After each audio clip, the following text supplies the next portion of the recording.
Bonsoir à tous les deux. Bonsoir. D'abord, un seul mot, bravo.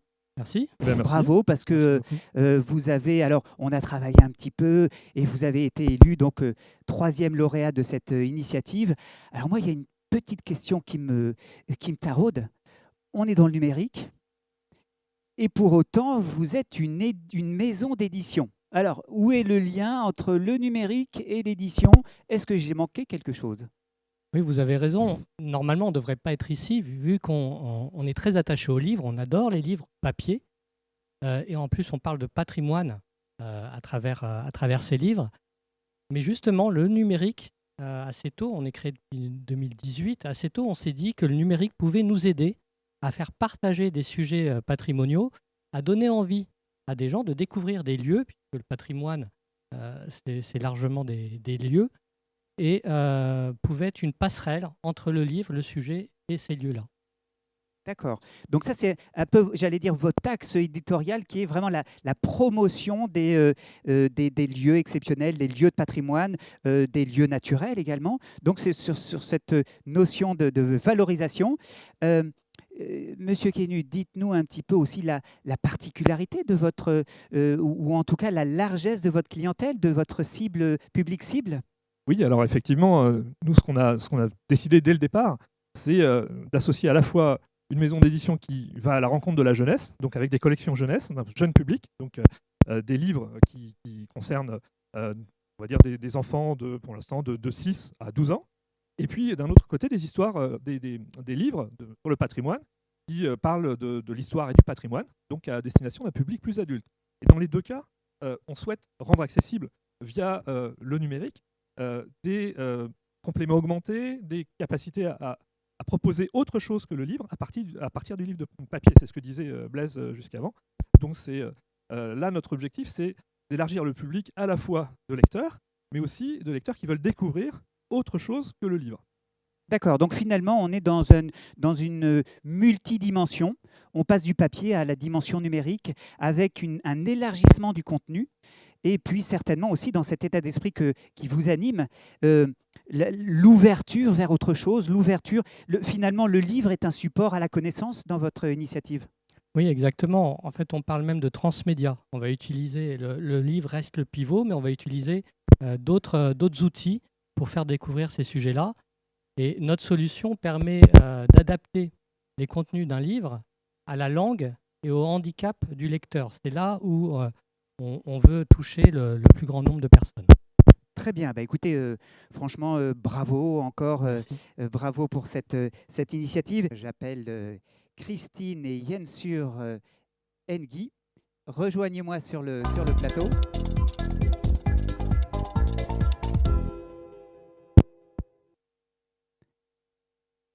Bonsoir Yensur, bonsoir Christine, merci Bonsoir. d'être là. Eh bien, le public a voté pour vous. Vous êtes les seconds de cette édition. Oui.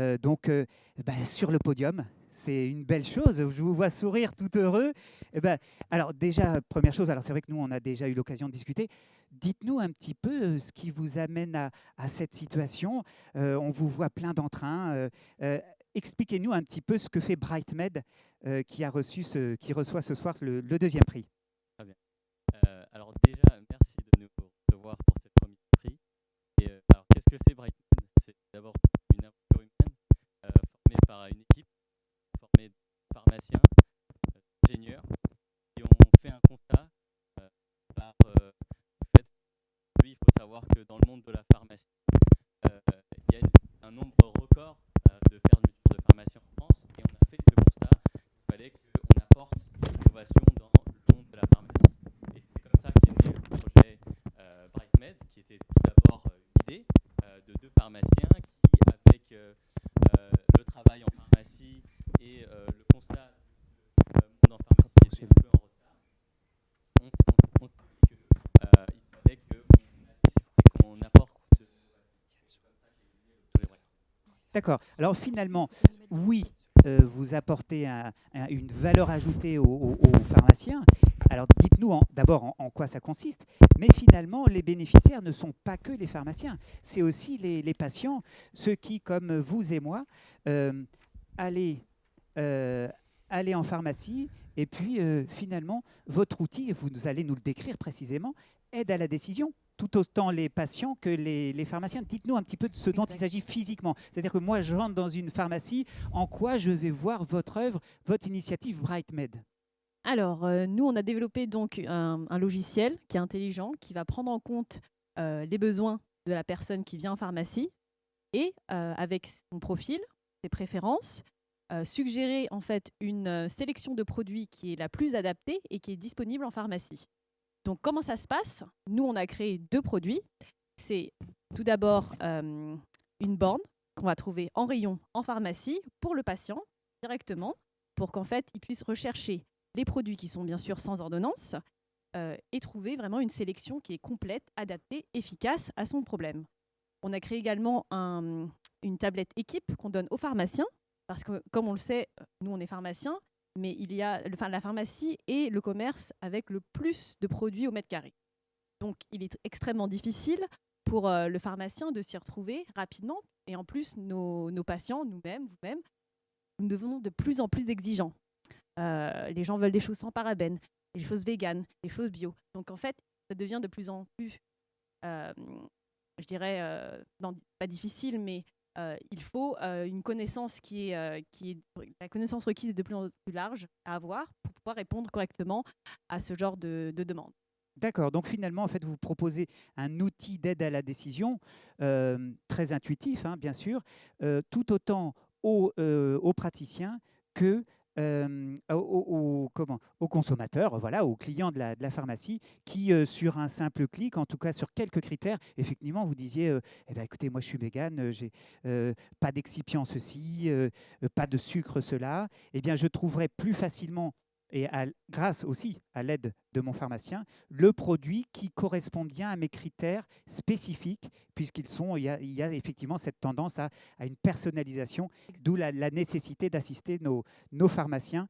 Eh bien, écoutez, bravo, bravo, parce que c'est une initiative non seulement qui vient du domaine de la pharmacie, mais qui va aider nos commerces de proximité. Et nous, CCI, ainsi que Seine-et-Marne Attractivité, sommes vraiment sensibles et engagés auprès de nos commerçants de proximité de façon à assurer et puis leur pérennité. Bravo encore à vous. Alors, on parlait de commerce de proximité. Eh bien, ça m'amène tout naturellement à appeler Maxime. Maxime, Philippe, rejoignez-moi sur le plateau.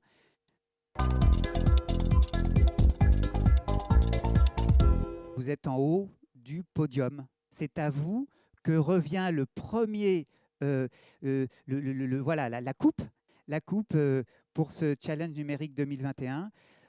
Dites-nous un petit peu ce qui vous a... Alors, à la fois les motivations que vous avez eues pour cette création d'entreprise, et puis bien sûr, l'activité dont il s'agit. On a beaucoup parlé depuis le début de cette soirée de commerce en ligne, de commerce de proximité. Dites-nous ce qu'est eShop et votre initiative. Oui.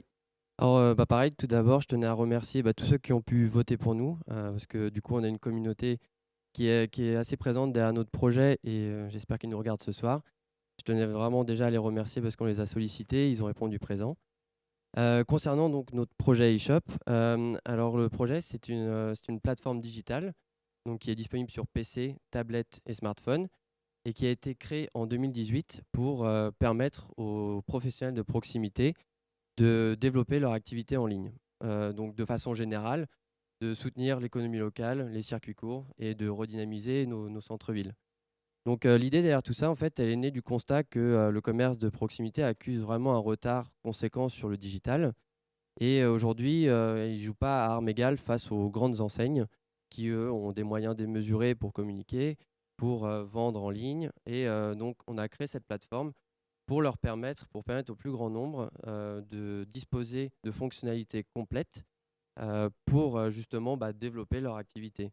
Donc ça passe notamment par, quand ils s'inscrivent à notre plateforme, ils rejoignent donc toute une communauté, donc ils bénéficient automatiquement de la visibilité et du référencement qu'offre la plateforme.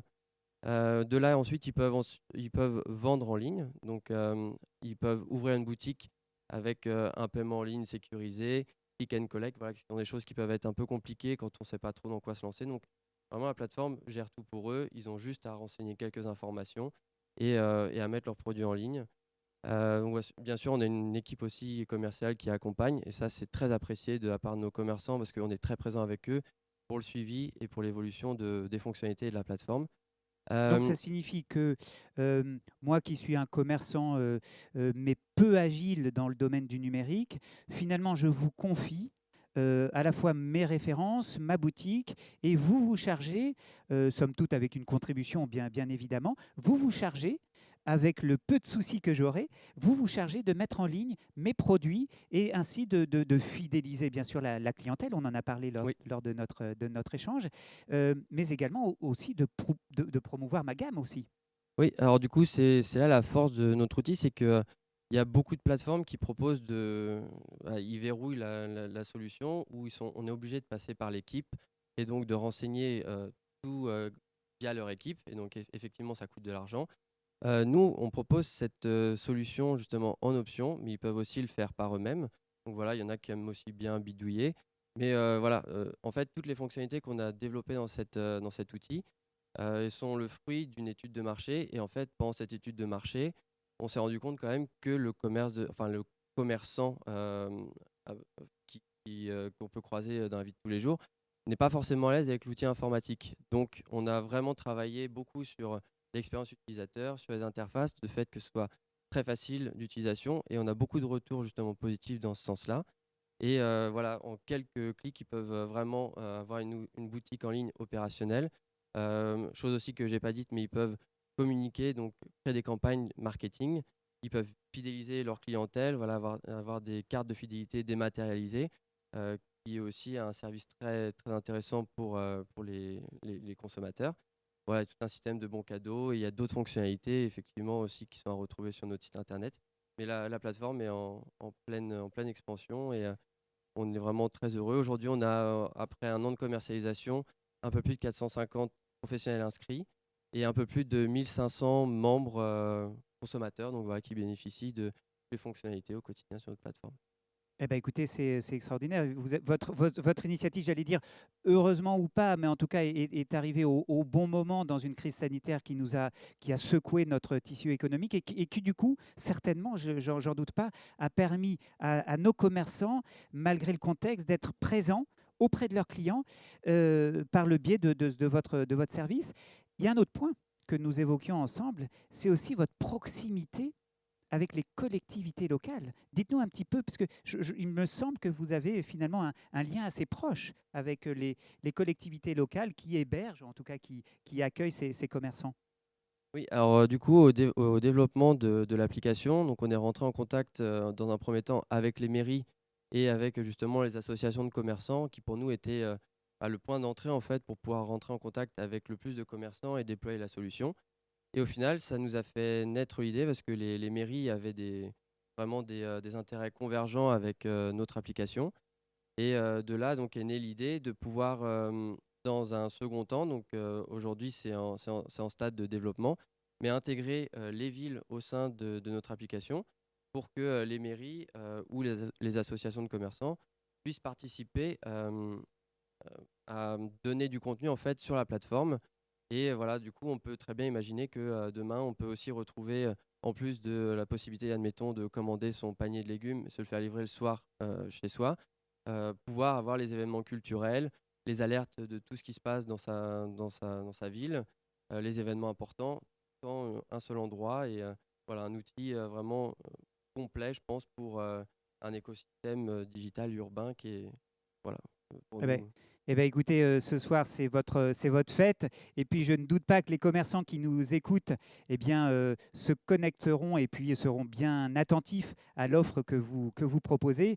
J'entends aussi, bien sûr, les collectivités locales, les élus s'intéresser à votre solution qui recrée, dans le contexte actuel, et c'est important, recrée du lien et puis génère bien sûr aussi clairement du chiffre d'affaires qui faisait à un moment a pu faire défaut à nos commerçants de proximité. Bravo encore, bravo, Merci. bravo à tous et merci de nous avoir suivis sur les réseaux sociaux et écoutez, rendez-vous pour les prochains challenges numériques 2022.